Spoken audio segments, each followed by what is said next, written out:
안녕하세요, 제이제입니다. 오늘은 배우자의 불륜 대처하는 방법에 대해 말씀드려 볼게요. 구독과 좋아요, 알림 설정까지 해주실 거죠? 그럼 바로 시작할게요.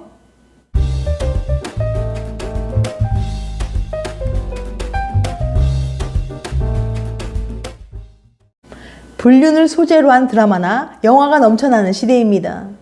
인기리에 방영된 상당수 드라마 소재가 숨막히는 부부 갈등과 치정을 다룬 것들이죠. 자연스레 불륜을 바라보는 시각도 예전과는 많이 달라졌는데요. 하지만 배우자의 외도는 상대의 배우자에게만큼은 불륜 이전 상태로 회복이 어려운 난제의 영역으로 남아 있습니다. 사람과 사람 사이의 신뢰에 한번 금이 가면 다시 회복하기란 결코 쉽지 않기 때문이죠. 영원한 사랑을 약속한 배우자가 바람을 피웠다면 걷잡을 수 없는 배신감과 상처로 힘든 나날을 보내게 될 겁니다. 그러나 이대로 내 삶이 무너지게 내버려 둘 수는 없어요. 정신을 차리고 제대로 대처해야 합니다. 배우자의 외도에 대해 자칫하면 맞바람 혹은 이혼이라는 극단적인 해결 방법만을 생각하기 쉬운데요. 하지만 이와 같은 방법은 현실적으로 볼 때 최선의 방법은 아닐 겁니다. 미국 로스앤젤레스의 저명한 치료사이자 작가 로버트 바이스는 배우자가 바람을 피웠을 때 해야 할 것과 하지 말아야 할 것들에 대해 소개했는데요. 오늘은 이 내용을 참고해 배우자의 불륜 사실을 알았을 때 해야 할 것과 하지 말아야 할 것들을 알려드릴게요. 혹시라도 배우자의 불륜이 의심된다면 이 영상 집중해서 끝까지 봐주세요. 배우자의 불륜을 알게 되었을 때 꼭 해야 할 것 6가지. 첫 번째, 성병 검사는 필수. 바람을 피우게 되면 대체로 육체적 관계로 이어집니다. 다른 사람과 쉽게 성관계를 갖는 사람들은 안전하지 못한 성행위를 할 확률이 높기 때문이죠. 따라서 당장 병원에 가서 성병 검사를 받아봐야 합니다. 30대 여성 한 모 씨는 배우자의 외도가 의심돼 STD로 불리는 성병 테스트를 받았어요. 평소 남편 이외의 남성과 관계가 없었던 한 씨는 검사 결과 임질균이 나왔고 이 병은 99% 성매개로 감염되는 질환이라는 것을 확인했습니다. 그는 결국 배우자의 외도를 확인했어요. STD 검사는 이름에서도 알 수 있듯이 성매개성 질환을 유발하는 균을 진단할 수 있는 검사입니다. STD 검사에서 양성 반응이 나왔다면 대부분 성관계를 통한 감염을 의심할 수 있어요. 대부분 성관계를 통해 감염되기 때문에 한 사람과만 관계를 해왔고 이전에 음성 반응이 나온 것이 확실하다면 상대의 외도 사실을 유추해 볼 수 있습니다. 성관계를 활발히 하는 사람이라면 1년에 1회 정기적으로 STD 검사를 받는 게 좋아요. STD 검사는 대부분 의원급 산부인과에서 받을 수 있습니다. 특히 외음부에 통증이 있거나 가려움증을 호소하고 있다면 즉시 병원을 찾아가야 돼요. 두 번째, 법적 권리를 알아두기. 배우자의 외도는 결국 이혼을 결심하게 합니다. 어떻게 될지 모르는 앞날에 대비해 금융과 재산 분할, 양육권과 관련된 모든 권리를 알아두는 것이 좋아요. 세 번째, 주변 사람들에게 도움 청하기. 절대 혼자 아픔을 떠안지 마세요. 배우자의 행동이 잘못된 것이지 내가 부끄러울 일이 아닙니다. 주변 사람들의 공감과 지지만으로도 부정적인 감정이 완화될 거예요. 네 번째, 공부하기. 바람, 불륜 대처법, 성적 충동 등에 관해 공부해야 합니다. 이는 상대방을 이해하라는 말이 아니에요. 바람 피운 자들의 특징을 알고 다음 연애와 재혼을 대비해 좋은 상대방을 고르는 법을 공부하라는 뜻입니다. 다섯 번째, 감정을 믿기.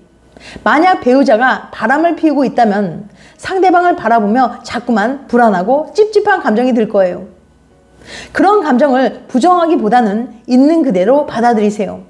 무엇보다 내 감정이 솔직해야 합니다. 여섯 번째, 전문가를 찾아가기.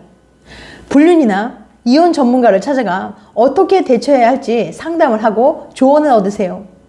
실질적인 해결책뿐만 아니라 감정적인 안정감도 얻게 될 겁니다. 그 다음, 배우자의 불륜을 알게 되었을 때 절대 하지 말아야 할 것 6가지. 첫 번째, 안전하지 못한 잠자리. 성병 검사 결과가 나오기 전까지는 잠자리를 갖지 말도록 해야 합니다. 어떤 세균에 감염되었을지 혹은 더 큰 질병이 생겼을지 모르는 일이에요. 건강을 위해서라도 관계는 피해야 합니다. 두 번째, 실제로 하지 않을 행동으로 협박하기. 한 번만 더 바람 피우면 헤어질 거야 라고 협박한 후 정작 그런 일이 생기면 마음이 약해져 했던 말을 다시 취소하기도 하는데요. 이럴 경우 같은 상황만 반복될 뿐 타인에게도 그리고 나 자신에게도 모두 좋지 않은 결과가 나타날 겁니다. 세 번째, 잠자리로 해결하기. 부부싸움은 침대에서 쉽게 해결할 수 있다고 생각하는 사람들이 많은데요. 그러나 불륜은 그렇게 단순히 해결할 수 있는 문제가 아닙니다. 배우자와 잠자리를 가진 후 성적 친밀감으로 다시 관계를 회복했다고 생각할 수 있지만 이는 근본적인 해결책이 아닙니다. 감정에 치우치지 말고 장기적인 관점에서 이성적으로 판단해야 돼요. 네 번째, 현실 회피나 자책하기. 괴로운 마음에 상대방이 바람을 피웠다는 사실 자체를 부정하려 하거나 자신의 탓으로 돌리기도 합니다. 오히려 자신이 이성적으로 매력이 없어서 혹은 상대방을 너무 구속했다고 생각해 모든 원인을 자신에게서 찾는 거죠. 그러나 불륜은 엄연히 저지른 사람의 잘못입니다. 이런 식으로 생각하면 본인만 고통스러울 뿐이에요. 다섯 번째, 맞바람으로 복수하겠다는 마음. 배우자의 외도에 대해 분노할 경우 자칫하면 맞바람 혹은 이혼이라는 극단적인 해결 방법을 떠올리기 쉽습니다. 즉, 상대방에 대한 복수심으로 불타올라 맞바람을 피울 궁리를 하는 거죠. 그러나 이와 같은 방법은 현실적으로 볼 때 최선의 방법이 아닙니다. 자신은 물론이고 자녀들의 앞날까지도 생각을 해야 하기 때문이죠. 이런 행동은 오히려 스스로를 갉아먹을 뿐입니다. 냉정하게 생각하고 나 자신을 더욱 돌아볼 필요가 있어요. 우선은 믿음으로 서로를 대해야 합니다. 그것이 부부간의 위기에서 벗어날 수 있는 길이 될 거예요.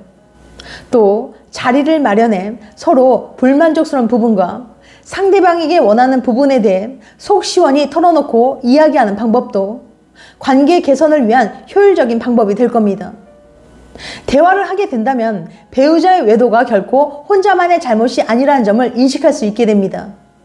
남편은 일에 바쁘다 보니, 아내는 자식 돌보고 집안 살림 하다 보니 하는 여러 가지 구실들로 인해 서로 배우자에게 소홀했음을 알게 됩니다. 한승민 잠실하늘 정신건강의학과 원장은 건강한 부부는 대화가 많다면서 자신의 솔직한 감정과 고민을 털어놓고 그 과정에서 배우자에게 깊은 위로를 얻는다. 외도를 한 당사자나 상대 배우자 모두 이혼까지 원치 않는 경우도 많다고 했습니다. 이어 단지 그 상황을 어떻게 해결해야 할지 몰라서 무척 괴로워한다면서 이때 부부치료가 결정적인 역할을 할 수 있다고 조언했습니다. 여섯 번째, 섣불리 내리는 결정. 홧김에 이혼을 결심할 수도 있습니다.